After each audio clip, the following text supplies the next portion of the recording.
Hello mga Mari, andito na naman po tayo. Ngayong araw nga gaganapin ang photoshoot debutant pictorial ng ating 18th birthday coming soon. Dito nga sila kumuha ng package sa kanilang gagamiting debutant celebration. Dito lang yan mga Mari sa Mars Gown Rental. For package nga mga Mari, sabay na yung gown, decoration at hair and makeup. Ngayong photoshoot for invitation hanggang darating yung pizza ng kanyang birthday 18th celebration. Kailangan nga natin itong gandahin mga Mare na ating pagme-makeup dahil nga magiging photo souvenirs copy ang magiging result ng kanyang prenup ngayon. At pagkatapos nga mga Mare, andito na nga kami ngayon kung saan gaganapin ang photoshoot mga Mare. Dito lamang po ito sa KM9 mga Mare. At siya nga mga Mare ang ating 18th birthday coming soon. At dahil andito na nga mga Mare ang ating photographer, tayo ay maghahanda na kung saan tayo pwede mag-photoshoot na maganda yung background view. At ito nga ang ating keme-keme eksena ng ating photoshoot for debutant mga Mare. First photoshoot nga mga Mare ay ang ball gown. At dahil nga mag-uumpisa na itong photographer natin sa pagpo-photoshoot, siya po ang ating photographer na pinakamagaling dito sa Masbate. Marami nga pong nagpapa-photoshoot sa kanya mga Mare, especially yung wedding event. At ito na nga mga Mare, pinapaayos na nga itong 18th debutant shoot natin mga Mare para makakuha ng magandang angle view, background shoot mga Mare.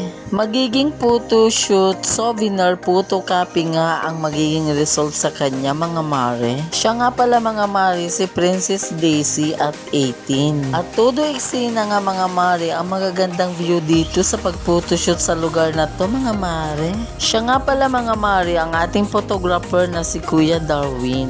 Ang magaling nating photographer mga Mare. Todo effort nga ito si Kuya Darwin sa tuwing siya ay nagpo-photoshoot mga Mare. At todo suporta nga naman ito si Mother mga Mare sa nag-iisa niyang baby girl. Take 1 pa lang nga ito mga Mare na ginagawa nating photoshoot. Mayroon pa itong kasunod mga Mare na take 2. Ang take 2 shoot na magaganda pa mga Mare ay ang kanyang kasuotan ay casual wear. At dahil matatapos na tayo sa pag-photoshoot nitong ball gown, tayo ay maghahanda na ng pangalawang kasuotan para sa take 2 shoot. Kailangan nga ng makunan ng magandang picture mga Mare para sa kanyang gagawing invitation. At syempre nga mga Mare, si Kuya Darwin na din ang gagawa ng kanyang invitation for package. At syempre nga mga Mare, ginagawa na itong reverse picture para maka-take 2 shoot na tayo. At ito na nga mga Mare ang take 2 shoot na gaganapin natin ngayon. At ito na nga mga Mare yung sinasabi kong casual wear na kanyang susuotin. Casual wear for fitting and ruffles design for tube casual dress. At ito ngang farm orchids ang kanyang ginawang view background para sa kanyang photoshoot mga Mare. Marami nga dito mga magagandang halaman mga Mare dahil isa itong farm ng mga maraming halaman. Magagandang mga halaman mga Mare. At pagkatapos nga namin dito sa orchids picture mga Mare ay pupunta kami sa maraming kalapate. At andito na nga kami mga Mare. Marami nga talaga dito mga kalapate magaganda mga Mare, iba't ibang kulay. At ang kagandahan ng mga kalapate dito mga Mare ay sobrang napakaamo sa mga bisita at kung kahit sinong tao. Mas mabilis mo nga ito sila mapalapit sa iyo mga Mare kapag bigyan mo sila ng pagkain. At habang nga abala itong ating 18th birthday sa pagpapakain ng mga kalapate, panay naman ng picture ang ating photographer. At pagkatapos nga natin doon mga Mare ay pumunta na kami dito ngayon sa warehouse. At nag-photoshoot din kami dito mga Mare. At ito pa nga yung mga halaman na kanilang bagong pananim mga Mare. Magaganda din yan kapag lumaki na at mamulakla. At dahil malapit na nga kaming matapos mga Mare, kaya ginawa na yung reverse picture para sa pagtatapos. At dahil natapos na nga mga Mare, kami ay nagpahinga muna at syempre nagmerienda na din muna. At dahil gamuntik ako mapao sa kaka-voice over nitong vlog natin mga Mare, sana naman i-follow nyo itong video mga Mare. At pagkatapos selfie ni Mother, o siya paano mga Mare, hanggang dito na lang muna video natin. Bye!